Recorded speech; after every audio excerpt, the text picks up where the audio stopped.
I thought to myself, this is gonna go mad, this is gonna go big, this is gonna be my 1 million view video, and this is gonna send me viral, and I'm gonna be on 100K by the end of the month, or whatever. Flopped hard. Hello from Central Bangkok. It's Pete here from Thairish Times. We have part 2 with Paddy today, Paddy Doyle. We're gonna talk to Paddy about the highs and lows of content creation. So all too often when you're creating content on YouTube, you'll get a good idea, well, what you think is a good idea. You'll do the research, you'll film it, you'll edit it, you'll publish the video, and you'll be waiting, you'll be looking, this is gonna be a big one, this is gonna be a big one, and you'll just see the views dwindling down. It could be ranked 10 out of 10 of your last 10 videos. And it's very, very demotivating when that happens. And the opposite is also true. Sometimes you not put a lot of effort into a video, you'll film something quick, you'll do a quick edit, you'll publish the video, and it becomes a massive success. And you're just left going, what do people want? This is so hard to judge and gauge. So we're going to talk to Paddy about that. And then we're also going to talk about another dilemma that YouTubers have. Do you A, make content that is totally original? Or B, do you make content that other creators have made but has the potential to go viral? Viral means you're going to grow the channel a lot, new subscribers, new views. Views equals money. It's a bit of a dilemma, especially in Thailand. I must say before we start, it was a pleasure to do both of these interviews with Paddy. What I really admire in a person is when someone's on the top of their game and they're willing to give advice to other people and help out other people. To me, that's a great characteristic in a person. And that's what I really like about Paddy. Paddy gave great advice, great value. He knows what he's talking about and he's humble. He's not an arrogant person. He's not an egotistical person. So that's pretty cool. Paddy, thank you very much. It was a pleasure listening to you. I wish you all the best in your future with your channel. I've no doubt you're going to be more successful than you already are. So let's get into the interview. If you like the content, give us a like, leave me a comment, and I'm always interested to hear what you think as well. What do you think of the interview? So without further ado, let's get into it. Have you ever had a video where you're like, I'm onto a winner, I know this is a great one, you upload it and it just bombs? You're like, the views are so low, what's going on? I'm really passionate about this one. Yeah. Let me think. There's definitely a couple. I'm trying to think. One in particular.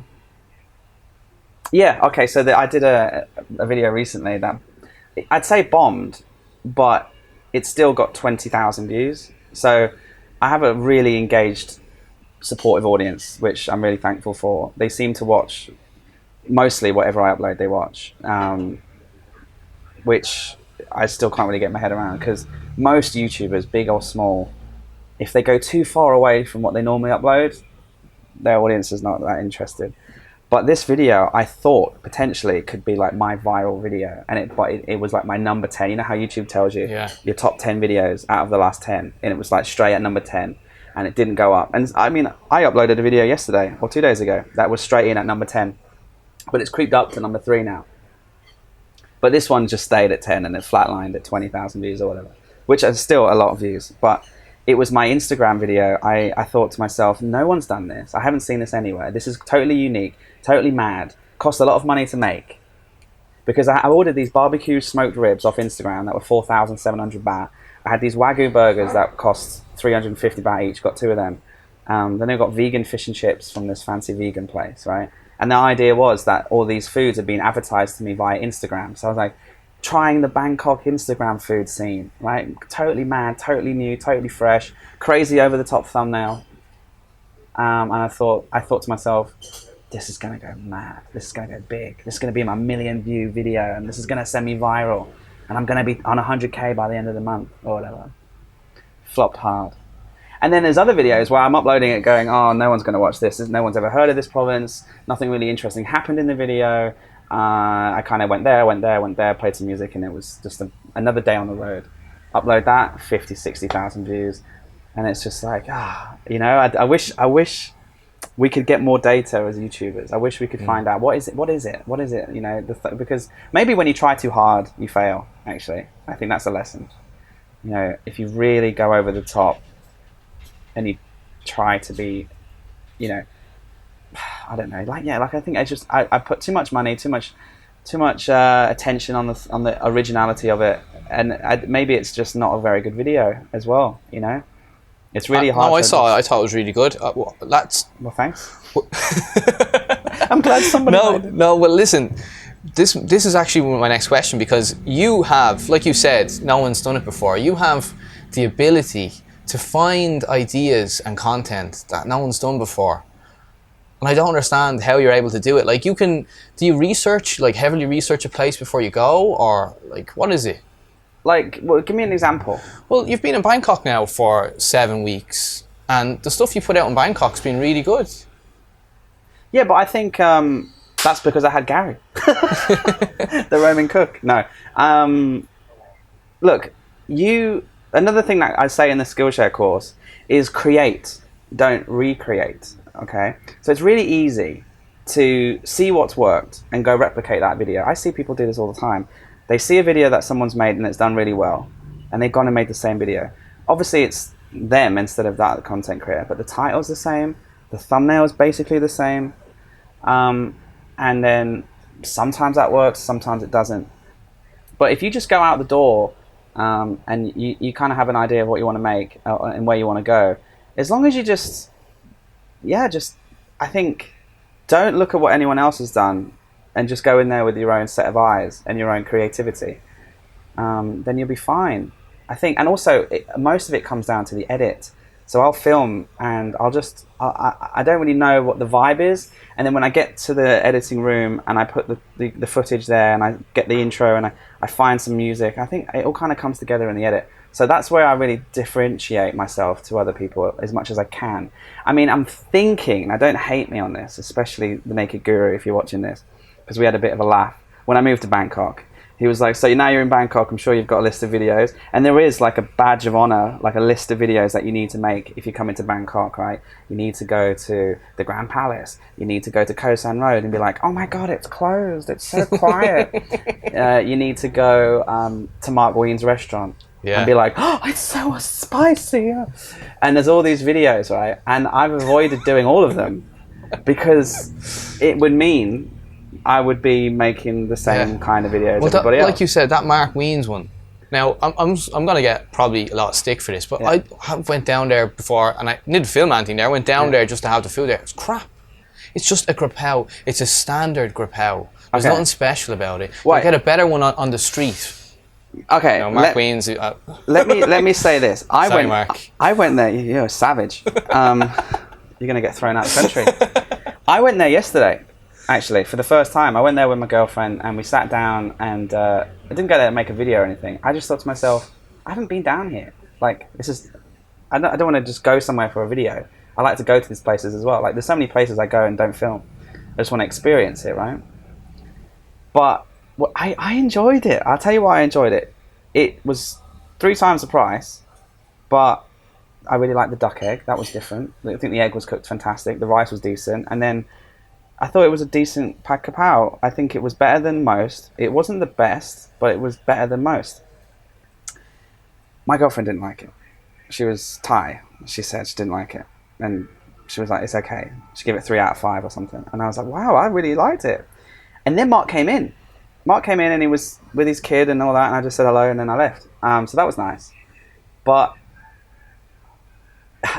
I'm at this point where I'm like, okay, I'm about to go back on the road.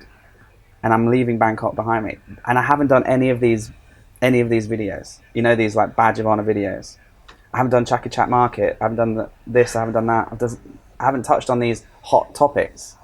To do what you said, which is to stand out a little bit and make videos that are a bit different, like Instagram food videos and stuff. I'm trying to bring in people's attention in a unique way, but sometimes you have to kind of just get punched in the gut and do one of these videos and sacrifice your creativity and your USP to latch on to a potential viral video. I mean, look what happened to 2 Passports. They were ticking along, doing really well, and then they did that video, blew up, nearly 1 million views, and they tripled their channel overnight, basically. And then the algorithm started going crazy for them, and because of they did one of the badge of honors. They went to Mark Ween's restaurant. So I've got 2 days left in Bangkok, and I'm just thinking, do I take one for the team, or what do I do? Because no offense to Mark Ween's restaurant or whatever, but it's a badge of honor video. It's like you go there and you make the video. Everybody does. So you have to decide: do I want to be like everybody else, or do I want to be something else? And sometimes I just can't decide what to do. I don't know what to do. Like the business channel side of me is like, yeah, go down there and make a video, eat the pad kapow. Thai people are interested to see how I handle the spice. Mark Wiens is a nice guy. It's a staple thing to do in Bangkok. Plus the YouTube algorithm loves it. Mark Wiens in the title. I saw a guy the other day, and because I was really on edge, like, do I do this or do I not do this? And I saw this guy yesterday. He has 3,000 subs, and he went there, and he normally gets 1,000 or 2,000 views. He got 150,000 views. Now, views equals money, and views equals growth, and so you're always looking like what's working. So I just don't know. What do you think? Do you think I should go down there and make a video or not? I think that you have the ability to make a good video down there and be honest and give an honest review. If I make a YouTube video and you know the thumbnail's the same, right? Here's the food and here's my face. Right? If you see that thumbnail, do you go like this? Oh, Paddy went there. Or do you go, Jesus Christ almighty, not another one. It's Jesus Christ almighty. And there you go. So because I live here, that's why. Because I see it all the time. It's like, and it's not just the Mark Wiens thing, man. It's that vlog. It's the 10 or 12 videos that everybody makes, right? Yeah. So once you go and make one of those, you make a decision. You're saying, I'm making this video to get an audience and get views, but I don't want to stand out. Now, of course you could stand out. I could go down to Mark Wiens and order it naked. I ordered pad kapow naked. Yeah, I've stood out. You know? So there's ways to slightly, I mean, I would never do that, but there's ways to make it your own. Of course there is. And everybody who goes and makes these videos, they make it their own. And look, this is the thing. This is just the microcosm of our incredibly small niche, which is Thailand, especially Bangkok. There's about 10 videos that you must make if you want to get views. And most people do. But it's the same when you go to any other country. If you go to India, you must go on the train and vlog the train because the Indians love to watch that. If you go to the Philippines, you must eat certain dishes over there that they love to watch people eat. All these kind of things. So as you go around the world, you do just kind of tick boxes. Okay, make the bullet train video in Japan. Okay, make the Bangkok red light district video, whatever you want to call it, the Pattaya, Patong Beach, whatever videos. If you want to get an audience, you make those videos. For me, I try not to, but I'm at that stage now where I'm like, I don't know what to do. This is my final chance in Bangkok. I wake up in the morning, I'm like, just do it. Just do it, Paddy. Don't think about it. Just do it. Just close your eyes and do it. And then I'm like, no, don't do it. Don't do it, Paddy. Don't do it. But you know what? When I went down to Mark Wiens' restaurant the other day and I said hello and everything and I ate the food, I was like, yeah, he's such a nice guy. This food's actually nice. Bastard. I think you're going to do it. I don't know. It might be part of my like leaving Bangkok video, you know? Like I might go for breakfast and then get on the bike and go to Kanchanaburi. Oh, that would work. Yeah, but the thumbnail would have to lead with the Mark Wiens thing, right? Yeah, it would. You'd have to put Mark Wiens. It wouldn't be called Kanchanaburi, here I come. It would be called Breakfast at Mark Wiens' restaurant. And then, you know, I would say I could do it like that. You know, that could be the ending. You leave it and just ride off down the road and part 2 starts. Yeah. I mean, this is the thing as well. Overthinking things is daft. As like, should I or should I not make a video about going to a restaurant and eating some food? Like everybody else has done it. Why are you even thinking about it? Oh, it's a popular topic, Paddy. You should definitely make a video on it. So when you look at it from that perspective, let's stop overthinking things and just make stuff. That's why I'm on the road. I just make stuff. I just don't overthink anything. I don't really watch vlogs on these provinces or whatever. I just go out there and film, and it's worked well. But when I overthink things and overanalyze things, especially when it comes to the creative versus the business side of things, like I debated for a year, and I did not for a whole year until last week make a video promoting a brand or paid sponsorship. I wanted to make my content free of ads. Obviously, they have ads on videos already, but I mean, I didn't want to devote a second to me promoting you know, this straw company or whatever it might be. I didn't want to do any of that, because the creative man in me was like, no, just keep it independent, keep it ad free. Then year 2, I started looking at the business side of things and thinking projectively, and like, I was like, no, I've got to the point now where I can say yes to a few of these. And so I'm just always battling that inner creative person who wants to be completely different and unique versus I have a business and these things over here get more income for it. Well, it's like you said, I think it's a mix of both. Do the video, but also keep other, you know, the other videos. If it means you're going to grow the channel and you could get that massive viral hit, do it. Yeah. And then continue on the journey of your other videos. I mean, if you're all in and if you're doing it for business, it makes sense from a business perspective. But it can also hurt you. So I'll tell you, there are people who have gone to India and had such a success that they've ruined their channel. So you go to India, you have a multinational audience because you've been traveling around the world. You're a white American couple, for example. You go on the train, you eat McDonald's, you go to Holi Festival, you make these really clickable, trendable videos. You get 1 million, you get 2 million, you get 3 million views, which is like what you've had for the past 4 years combined. You go from 50 to 150,000 subscribers in 3 months. They're all Indian or they're all Thai or whatever it might be. And then the algorithm switches its gaze, like the eye of Saruman in Lord of the Rings, when he switches his head to the front gate, and he starts, the algorithm starts flogging your content to Indians or to Thais. And then you leave and they're not interested anymore. And all of a sudden the algorithm says, nah, your channel's rubbish now. And it won't relearn to send people the other way. So having massive success can be really detrimental to your overall channel success if you want to go international. So it's a funny one. It's a funny one. Like, be successful, get views, but don't get too many views because the algorithm will trip over itself trying to help you. This has happened. I know people who've delisted videos that had 3 million, 4 million, 5 million views for 6-7 months just so that the YouTube algorithm could start to learn that, oh, they're not there anymore, they're over there, that audience don't care anymore, even though that's most of their audience. So let's start, and it takes weeks, it takes months sometimes, and eventually they get back on the algorithm side. Isn't that weird? Yeah. Success can ruin you. I've noticed that as well. I've seen that before, yeah. Like, for me, it's kind of like the opposite story, where I've just always been in Bangkok, and I've just been kind of growing slowly, 6,400, and it's grown. Like, the interviews for me was something that I never thought I was ever going to do. I just thought I was going to travel around Bangkok and make stuff, just Bangkok travel content, and then all of a sudden I just did 1 or 2 interviews, and the subscribers were like, we loved them, keep doing them. And then I started getting like 5,000, 10,000 views on them, and then I was like, people were loving them because it's not, I suppose, people are voyeurs. They want to know about other people. Nosy, aren't they? Yeah. Yeah, they're nosy. I mean, that's exactly why I watched some of the interviews that you've done, is because I just want to know a little bit more, like the man behind the camera, you know? That's why I'm really apprehensive about doing these things, because, you know, on the face of it, probably people might think this is sophisticated gentleman, but actually I'm an idiot. You're not. No.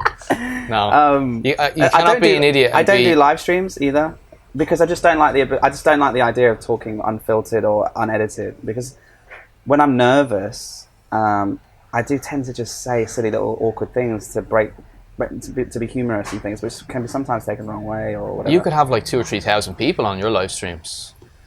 I did one, at the beginning of the trip, and I had 900 viewers, right? And I just looked at the comments, and people were just, and like, trying to read it. And I was like, and then I just see one like, oh, this guy's an idiot, and like, oh, he's getting fat, isn't he? And I was like, oh, Jesus, this is awful. Like, everyone's been horrible. But actually, most people were probably asking really interesting questions, but my brain would only see the start, and I was like, okay, I'm not going to read the chat, so thanks for coming, and I just felt awkward. I think live streams are good for smaller channels because you can interact with like the 50-60 people that are watching and you get to know them. But for you, like 1,000 people, there's no way. That's why I subscribed to Keys One, Adam, because he was making videos about Thailand, and I'd seen them and I'd watched a couple of them, but I didn't feel the need to subscribe. I didn't really feel like I connected with him, you know, as a man or whatever, for whatever reason. And then he did a video where he was just like candidly talking, answering questions, and you could see the man behind the camera, the real person, just talking unfiltered.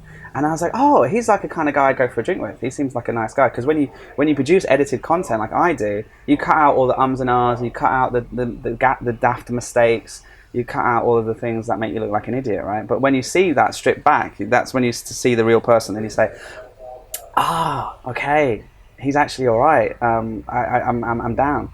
So for that reason, that's why I started thinking about doing live streams, because I thought it would help people maybe see me more as a person rather than like a bubbly presenter of a show called Next Level Adventures. But what I've found is that by just I pull down the filter quite a bit more than most. I talk openly a little bit more than most about me and like how I'm feeling, you know. So for example, a good one is when I'm eating food, because I'm not Gary, I'm not the Roman cook, I don't necessarily know the ingredients and the process of how it's made. I'm not enthusiastic and knowledgeable about food as someone else. So instead of trying to look like I know what I'm talking about, I will just talk about the memories that the food invokes and tell stories. So we were recently eating Indian food, and it just sparked all these memories of when I was in India and having curries at midnight down the pub after a football match and all this kind of thing. And I think those moments are my live streams. Those little hints at like my previous life. And I had lots of footage, so I can show people like, oh, I used to have long curly hair when I was in India and I used to think I was really cool. So those kind of little things, I think, are my live streams. So I'm not just talking about the temple or the waterfall or the food. I tend to make it half about the place I'm at and half about how I am in that moment, which I hope is the reason why the channel is successful, because they see me more. But yeah, doing an interview is more scary for sure. There's like 2 cameras here and someone's over the other side of the pub looking at me like, who's that guy? Well, Paddy, it's been an absolute pleasure. Oh, good. Thank you very much. Thanks for having me on, man. So what's your plan? Now, I want to know what you're doing next. I love listening to people's stories. Okay. But I still like to travel. And I like unusual content. Like my last video is I went to this temple last Sunday, and I found like people got into this trance-like state. It was like a really rare Buddhist chant. Do you know like the giants outside the temple? Yeah, the Titans. That protect it was them. it was like a chant to those giants. Wow. And people were like properly like, you know, like in a trance and stuff because like you live that. in Thailand, I live in Thailand, we've seen it all. Yeah. So you've really got to get out and see weird stuff to be impressed or to be blown away anymore, don't you? Yeah. So, you know, the travel stuff, doesn't get as much views as the interviews do. Okay. But it's for me as well. The travel stuff is kind of for me because I really like going out and getting a story and then sitting down and doing the edit. I mean, editing an interview is really kind of simple. You know, match the audio to the 2 clips and you could do it in 2 hours or an hour, whatever it's done. But for me, like the adventure of going out and filming content, even if the views are not really sky high on it, still excites me. Right. And it's like I have my own memories. What about, this is just a complete tangent, but like, what about a channel rebrand? Because when I see Thairish Times, I think it's like a news channel, and it's nothing to do with news. You know, like the Tiger is a news channel. Irish Times. I don't know. Have you thought about a channel change name? A name change? Yeah. Or are you married to it? Like recently, the Roman cook, he's thinking of changing his name because he's not a cook. And Thairish Times is a news sounding channel, right? Which I think maybe when you start the channel, you wanted it to be informational news stuff. I don't know. It was always travel. It was only the interviews kind of came in the last maybe 6 months. Okay. But like I said, the interviews were something I never really thought about doing, but people really liked them, and then I got to meet interesting people. Like, I mean, this is how we can do it together. It probably wouldn't have worked without us on a travel. Well, I didn't chase him down for this interview, by the way. I was having a quiet drink on my own, and he came over, and I'm just kidding. I said, Paddy, come on, my bloody interview. I was like, no chance in hell. I'll buy you a Guinness. All right, I'll do it. And then we didn't even get a Guinness because they've run out. The whole of Thailand's run out of Guinness. Well, I mean, good luck with what you do, and I'm going to need some luck. I've got 16 provinces left, and me and Dreamy are on the home stretch. And I'll be back in Bangkok because once I finish the last 16 provinces, I'll come back to Bangkok, do a week of recharging because my final province is actually Phuket. So I'll have to drive all the way to Phuket, and so I'll need a lot of energy. And But that will be a thrill, you know, knowing that I'm on the way to the final province. I don't know how I'm going to feel when I cross that bridge, and I've said I've been to every province. These people have done it before, like I said, but that feeling and that all that hard work behind me and memories, I think it will be emotional. And then the shit will hit the fan. What am I going to do next? Whatever it is, Paddy, it's going to be excellent. Thanks Thanks man. very much for doing this. Right, let's watch the UFC. Let's watch UFC, but first, subscribe. I gotta plug the channel. Oh, plug my channel. Yes, it's called Paddy Doyle, Next Level Adventures, and it features this and my bike. And subscribe to Thairish Times as well. Hit the like button and leave us a comment to let me know what you thought of our interview. Thanks very much. Be nice.